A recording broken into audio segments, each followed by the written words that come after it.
Such is the case with the 10 richest families in the world. Number 10. Koch Family. In a world where luxury is synonymous with the good life, few families epitomize opulence quite like the Kochs. With an estimated net worth of over $68 billion, the Koch family has built an empire that spans diverse industries. Hey guys, it's Matt. After watching just about a minute of this video this morning, I knew I would have to put my regularly scheduled video on hold and devote 100% of my time and effort into making fun of this ridiculous Robin Leach-style presentation and making fun of the families themselves. Wait till you hear in just a moment how they insulted you, me, and our group. Now, after I heard the following, I knew just that line from Animal House hit me. What was coming requires a really stupid and futile gesture, and I'm just the guy to do it. Number 2. The Rothschild Family. If your family is always connected with conspiracies and tinfoil-headed philosophers are adamant that you are a 5-dimensional lizard that rules over the world, you can be sure you are the richest family in the world. With a massive $400 billion fortune, you can imagine why the Rothschilds are always portrayed as the villains. Thankfully, when you're that rich, you don't really care what some Eastern European drunk thinks of you. Eastern European drunk? Is that what he just called me? I'm a Eastern United States drunk. I'm a Philly drunk. Not no drunk from Prague. Get it right. What did he call us?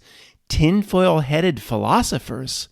Then he said, we think they're fifth-dimensional lizard people. Well, whether we're tinfoil-headed or not, we think they're lower lizard people.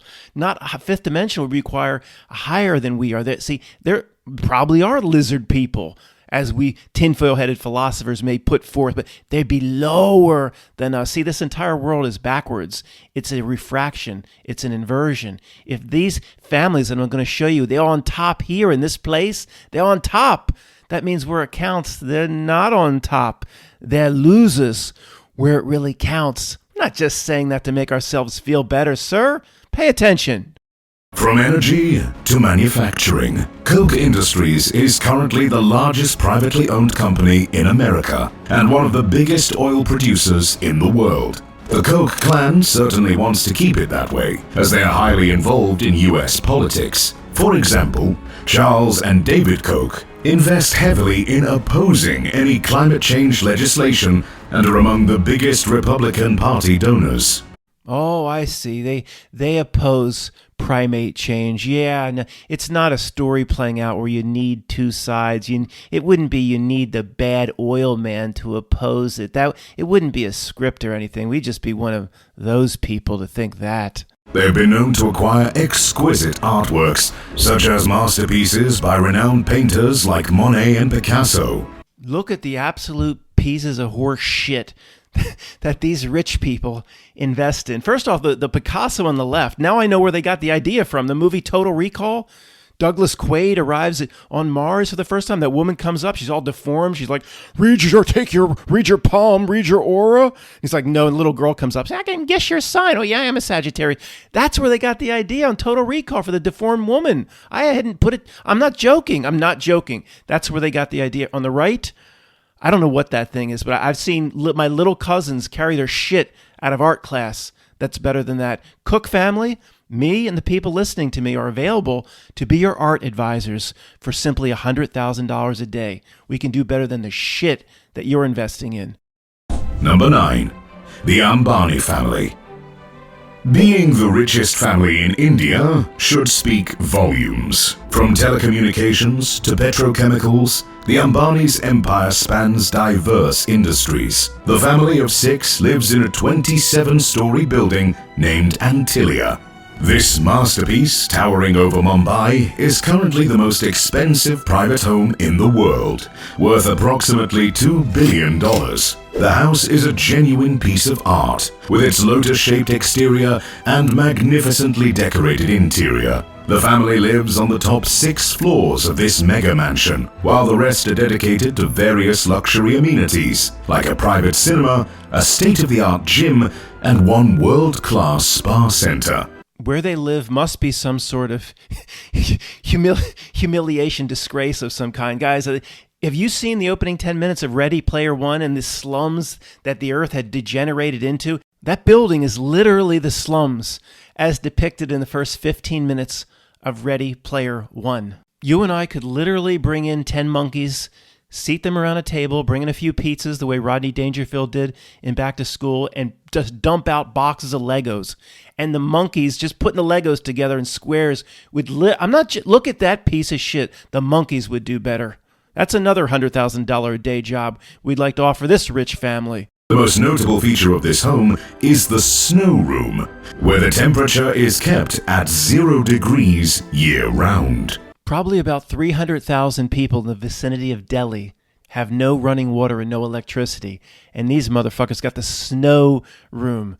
Last week, the family was gathered around their 50-foot table, and the patriarch of the family leaned forward and said, "Has anyone been in the snow room this year? Ratty, my daughter, have you been in the snow room? Vina, have you been in the snow room?" "No, Daddy, nobody goes in that room anymore. Nobody's been in the snow room." "But Ratty, you wanted me to build it." "I know, Dad. You said, Daddy, build me a snow room, and I'll stay out of your hair. I won't mess up your business meetings." So I built you a snow room. It cost $200 million, and nobody goes in it. It uses more electricity than half the city. "But Daddy, it's cold in there." "Of course it's cold in there. It's a snow room." The first 6 floors of this opulent mega mansion are the family garage, where over 160 cars reside. Among them are custom-made Rolls-Royces, limited edition Bentleys, and many other ultra-expensive and luxurious cars. Still, despite their indulgences, the Ambanis are also actively involved in philanthropy, contributing to various charitable causes. Their generosity knows no bounds, as they strive to positively impact society and uplift those in need. Did he really just say that? Something like their generosity knows no bound or something? 160 cars or something? One of those cars could feed half the city for a couple weeks. They have simple, those starving on the west end of Delhi, they have simple tastes. They just bags of basmati rice. They're not asking for caviar. Their generosity and philanthropy knows no bound. And in every case in this video where the philanthropy is mentioned, there's never any specifics. They're helping the community with education and water resources, but there's no project mentioned, not one specific in this entire video, but we're used to that. I guess that's what philanthropy means. You talk about a lot of shit, but nobody ever sees any evidence of it outside their own window. Number 8. The Bettencourt Family. Actually, the Bettencourt is an old noble family that can trace their heritage back to the 14th century Norman nobles. The matriarch herself was the wealthiest woman in the world, worth $44.3 billion at the time of her death in 2017. Today, the family is worth more than $92.7 billion. The primary income source, of course, is the iconic L'Oreal Cosmetics empire. This is the youngest Bettencourt daughter who took over the L'Oreal Paris empire after her mother died. Reality has such a comical sense of irony, doesn't it? And what's with the glasses, honey? $100 billion at your disposal? It looks like in an emergency you just pick something off a rack. What the hell's is that? The best you can do? With again, we offer our services for $100,000 a day. Number 7. The Slim Family. The Warren Buffet of Mexico, also known as Carlos Slim Helú, is the patriarch of the 7th most affluent family in the world. With a net worth of over $95.1 billion, the Slim family truly can enjoy one opulent lifestyle. But they don't. Instead, the family patriarch, Carlos Slim, is among the wealthiest people who prefer to lead an exceptionally ordinary lifestyle, limits his salary to only $24,000 a month. So don't expect to find some outrageous purchases under his belt. Okay, guys, I've heard of this guy, Carlos Slim, telecommunications, cell phones, Mexico, I guess Latin America. What do they say? About $100 billion in family wealth. Now, the presentation here goes out of his way to say he's the Warren Buffett. And parts I didn't show you. Oh, he lives in the home he bought 30 years ago. And he limits his salary to whatever they said, $27,000 a month.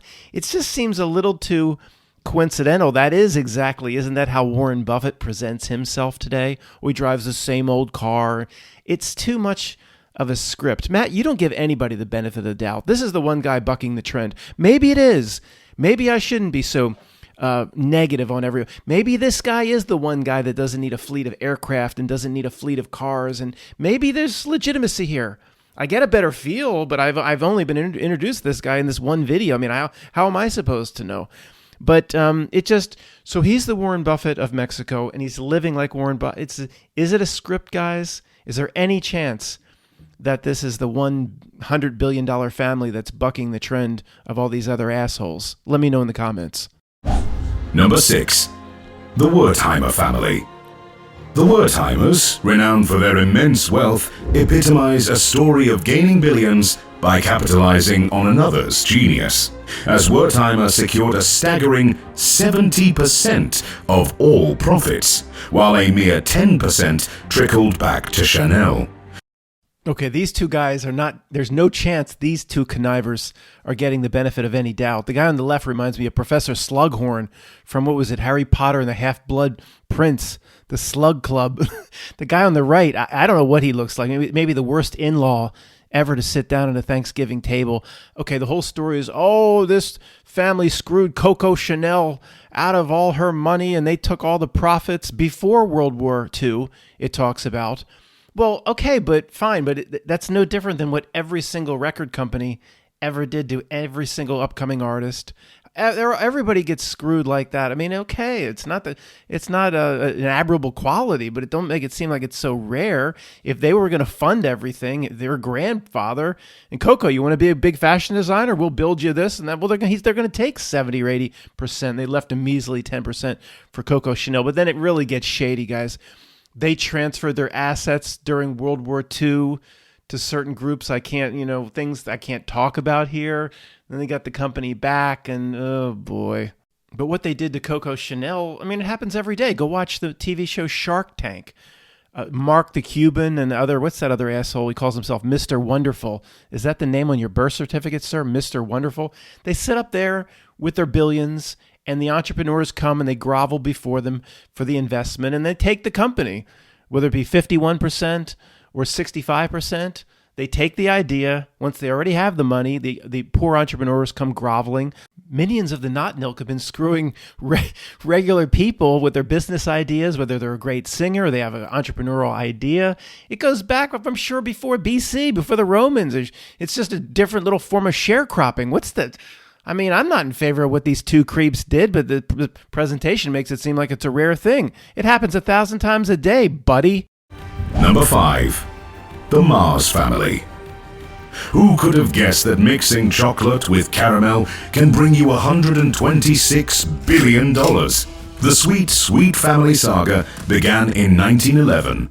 In 2007, it was reported that John Mars, one of the family members, bought the historic Marbury Hall estate in England for approximately £50 million.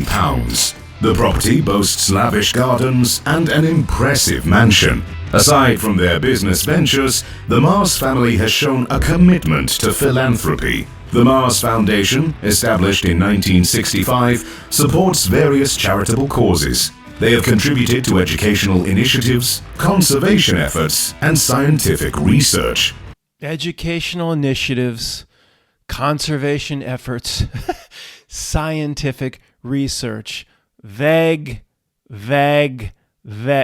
Can anybody ever show me some specifics? I've only spent a lot of time looking at the Belinda and Melvin P. Foundation of Gates.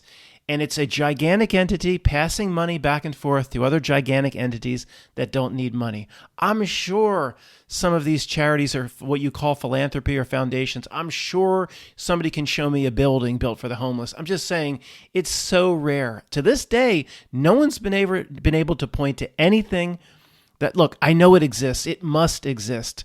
But what I'm saying is it's just so minor compared to what could exist, what these families could do. And still, I mean, I am looking forward to the day where somebody will actually show me something that actually benefits my community. Number 4. The Walton Family. Walmart is a global retail empire with over 11,000 stores in 27 countries, with an estimated net worth of over $250 billion, as they have also made significant investments in philanthropy. The family has donated billions of dollars to various causes, including education, healthcare, and environmental conservation. In addition, they are active contributors to the Walton Family Foundation, which supports initiatives aimed at improving the lives of individuals and communities. More vague bullshit regarding the philanthropy. 11,000 stores in 27 countries, 11,000 in 7, 8. Oh, no. Guys, there's a little bit of that in here. In 1911, this was done. In 1933, it's not over the top, and there's several parts of this video that I completely cut out. I'm trying to keep it to a minimum. I hope I'll be able to load this. But it does come up from time to time. 11,000 and it's not, sometimes it isn't, Jeff will tell you, sometimes it is not all planned. It just, it flows. These numbers love to pair up, and it flows out of reality itself sometimes. Number 3. The Arnold Family. Led by Bernard Arnault, the family's patriarch and the richest man on the planet, the family is now worth nearly $240 billion. The family diversified their holdings and ventured into the world of luxury goods. The crown jewel of their business empire is LVMH, Moet Hennessy Louis Vuitton. What the family is truly passionate about are yachts. Thus, the family owns 2 super yacht manufacturing companies, as well as one ultra-luxurious yacht, the 330-foot Symphony, worth $150 million. Okay, this is such a family of assholes. I need to do 2 segments of talkovers before it's even finished. Okay, Moet Hennessy Louis Vuitton, that doesn't make no sense to me. Okay, I thought Hennessy was a hood drink. Fine, it's not. It's all luxury goods. That's what that. See, this gives reality away. Okay, the opposite of this, Walmart, makes perfect sense to me. Billions of people potentially is your marketplace. They have to come into your store to buy food and to buy clothes and tough skins, and billions have to come to you. This makes sense to me. All right, I understand that. But the luxury good angle, I don't understand. Anything were real, there shouldn't be enough rich for somebody to become super, super rich just selling to the rich. And did you get the size of the yacht? Did you? Yeah, here. Remember I told you that this video kind of does that?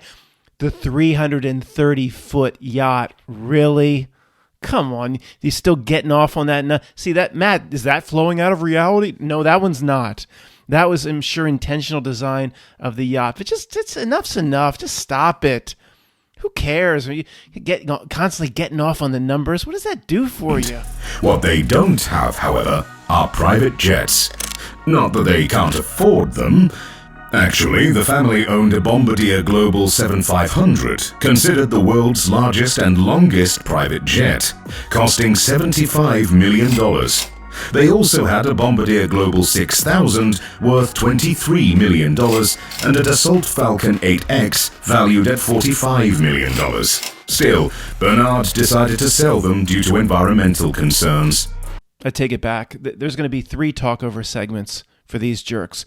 So they got the 330-foot yacht. I think it said they own 2 companies that build these pigs. They build these giant yachts via 2 companies for the other super rich that just guzzle about a gallon of diesel every minute. But they got rid of the 3 private planes for environmental concerns. Guys, this is just a complete mockery.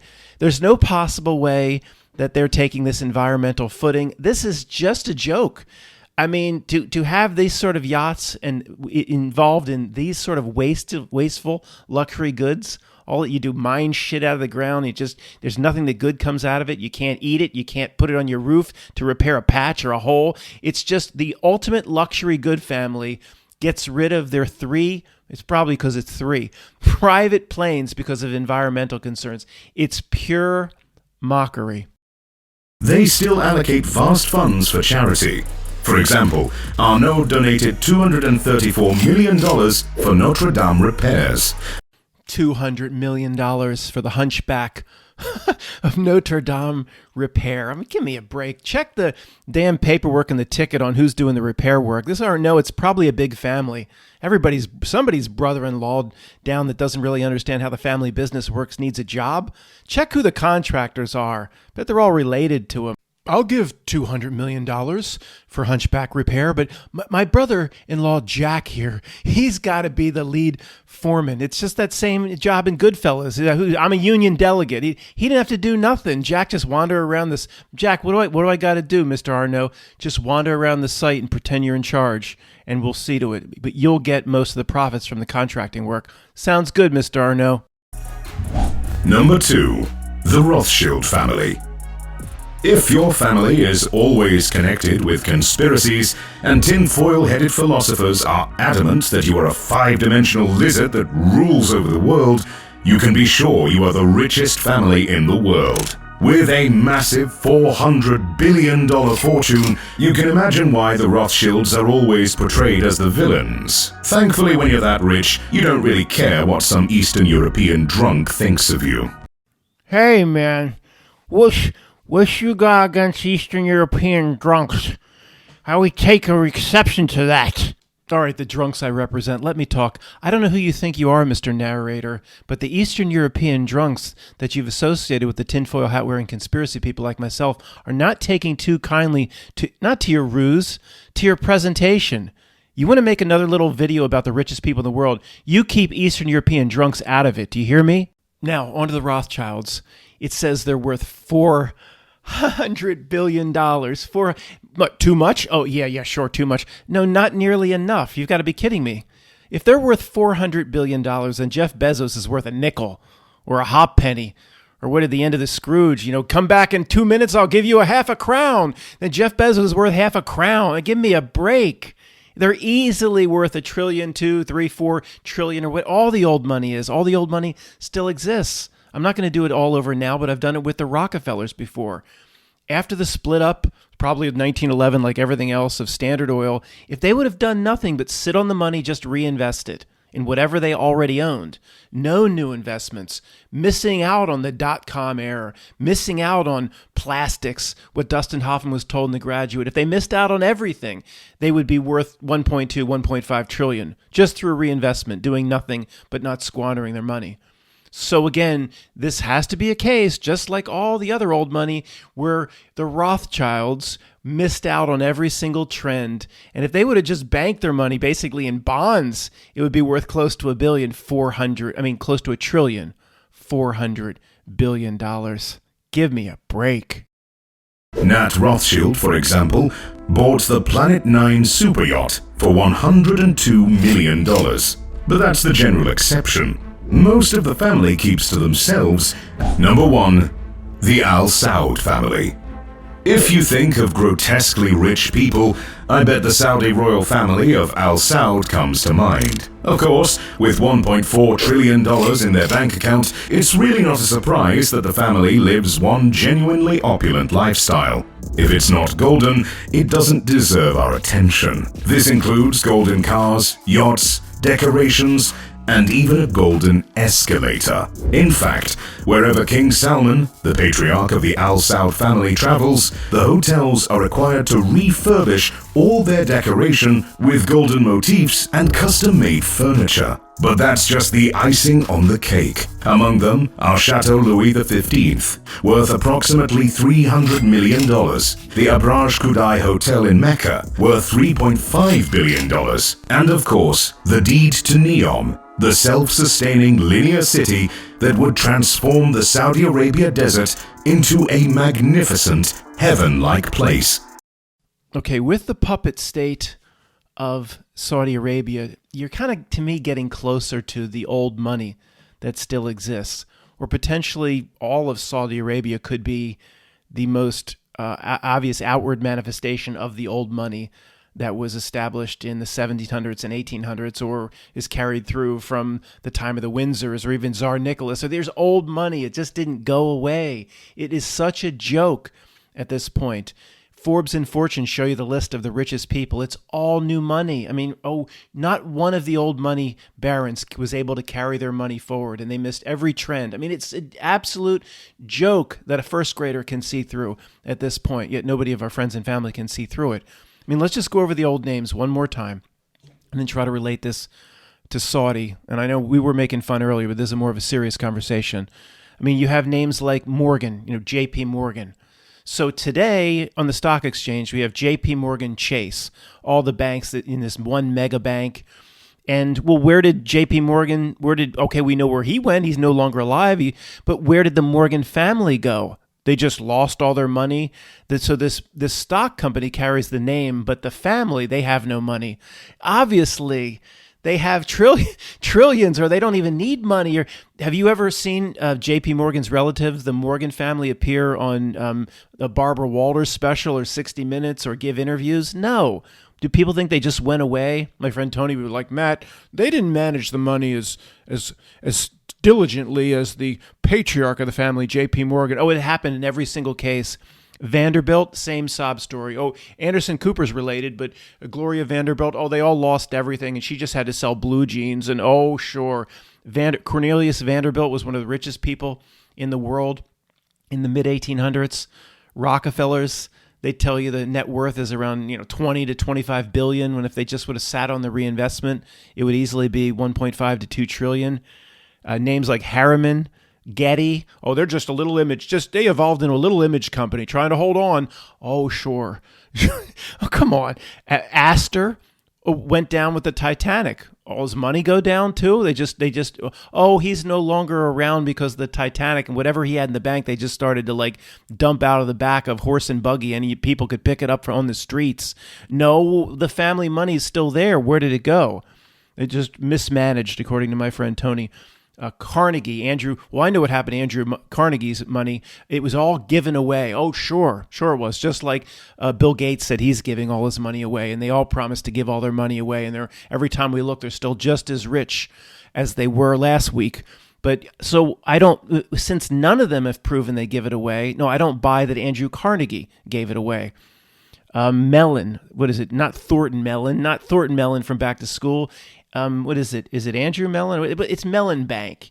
Was one of the richest people in the 1800s. Stephen Gerard, associated with Philadelphia.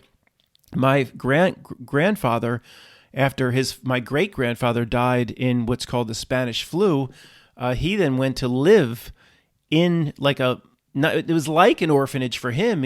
His mother sent him to live on the campus of Gerard College, which this is real philanthropy. Stephen Gerard put something forward called Gerard College that gave my grandfather a great education that he benefited from. Maybe real philanthropy actually existed in the 1800s, but Stephen Gerard was one of the richest people. Where'd all that money go? You don't hear the names anymore. What other names are on this list? Even Tsar Nicholas. Supposedly when he was alive, of course, and per most of the 1800s, that money didn't just go nowhere, and the riches and the gold and the treasure didn't. If you're screaming at me like Vladimir Putin or whatever, fine, but somebody has it. Don't show me a Forbes and Fortune list showing new money and .com millionaires and AI coders and show me that's the richest people in the world, and just ignoring this old wealth that obviously still exists. Even if half of them just squandered and pissed it all away, well, where's the other half? Even if all but 4 squandered, where are the other 4? To people like your best friend and family and my friend Tony, they all squandered it away. It just makes perfect sense that the new money is actually the richest people. So what I'm saying is, if you look at the Kingdom of Saudi Arabia, in fact, that's the proper name for it, is KSA. You have to make sure you say kingdom. I've said this many times in the past, but it's just so telling to even a first grader. Go watch the movie Lawrence of Arabia, which depicts the fighting during World War I, not World War II, World War I that spilled over into the Middle East. And Lawrence is out there with little bands and tribes trying to take back Aqaba or whatever. It shows you, though, what existed in what they call Saudi Arabia. Little tribes and bands on their horses and on their camels with their curved swords. Little tribes that fought with each other over watering holes. For 1,000 years. So what do you think happened once the ultimate watering hole was found? called $10 trillion of oil.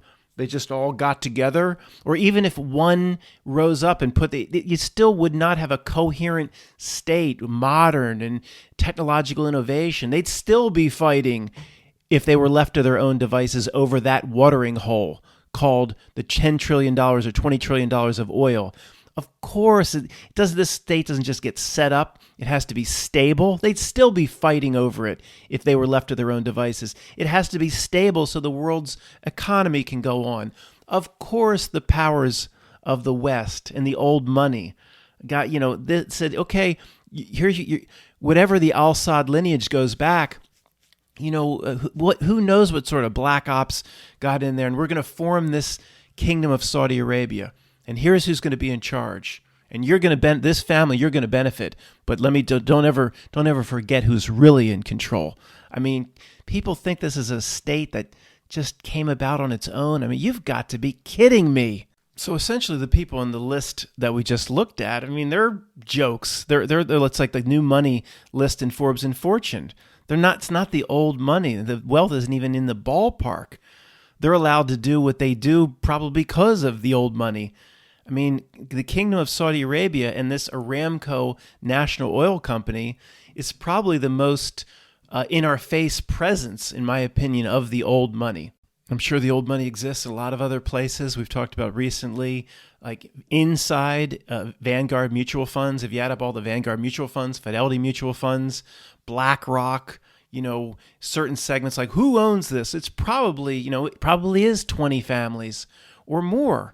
Or other families that camp on and say to what exists of the Morgan family or the Vanderbilt family or whatever old money still exists, other families that aren't public, probably put their wealth through those same channels. So, who knows? But it's just not, of course, like everything else. The richest families. I mean, the Not Milk loves these sorts of presentations. And that Not Milk loves seeing Bezos on a list or Elon Musk on a list of richest people, because it draws attention away from others that that really have the puppet strings, that really have the old money. And the people would think we're crazy, and our friends and family would just lap it up, and they believe everything that the Fortune and Forbes magazine reports about who's the richest. If you just spend 5 minutes of common sense on it, it's an absolute joke. So we looked at this thing called the line, right? Saudi Arabia is building this thing called the line, where 1 million people or whatever is going to live in this thin little thing that extends out into the desert. And, who knows what the old money, of course, would be top minions for what we call Not Milk. They're going to call the crown prince of Saud and say, we're going to do this thing called the line. Well, I don't want to do that. You're going to do it. Oh, I don't want to do it. Oh, you forget who's really in charge here. We're going to do this thing called the line, and we're going to use Saudi Arabia as the front for it. I'm sorry, sir. I remember who's really in charge. We'll do the line. Does it happen like that? Who knows? Who knows, even inside Saudi today, how many, we've talked about this somewhat recently, how many do almost all of them in the royal family just believe the story themselves, and they don't even know how their own nation was formed and who's really behind it? And maybe there's only 5 people that even know it that's in Saudi. Maybe the crown prince, this young guy running around, and they got to have their gold showers every time they leave the country. They got to have their golden couches and their golden cars. Maybe they don't even know. I mean, who knows? The presentation of what we just saw in this video from Saudi, it doesn't even seem legitimate. Meaning, just think about it. It said, what did it say? I'm thinking I showed this part, that the royal family requires the rooms, if they stay in a hotel, if they go overseas, they require the rooms to be redone in gold. And nobody would act this way. Nobody. To me, it's like a false presentation. It's the world, the Not Milk or the minions that really lurk in the shadows. Somehow, there's this over-the-top opulence regarding the crown prince and what is known as Saudi Arabia, and who knows what they're planning to do with that. Will that be used as a catalyst to get people upset someday, or the masses upset, or whatever, whenever that act of the play will play out in 10 or 20 years. But it's a false presentation. Nobody, I don't care how rich you are or how great you think you are, nobody's going to require your hotel room to be, I'm not sleeping in that bed unless you paint it gold with real gold flakes in the paint. I mean, come on. They require their own, one part, I don't know if I'm going to show it to you, says they require their own furniture to be brought in because they can't sit in a regular chair. To me, this is all stuff that will be used in the future to piss off people. A gold escalator as they come out of a 747. That family is, I guess, living large and then lapping it up now. Do they know how they're going to be used in the future? No, in my opinion. Absolutely not. Probably said, just be as opulent as you can be. Well, why do you want to? I don't have to sleep in a gold bed when we go into a foreign hotel. No, you tell them you're going to sleep in a gold bed, but why? I don't have to sleep. I don't need special furniture. Why would they need special furniture? Doesn't it just scream to be a script, guys? A storyline? Of course it is. And then they have this one might play out in 2050. They got it that planned out. Yep, they got it that planned out. The script that we live in. Thanks for listening. As I'm saying this, again, I haven't even started to load this. I have no idea if this, will load. I've used parts of this other video. We'll just see. If not, it'll go on free voice.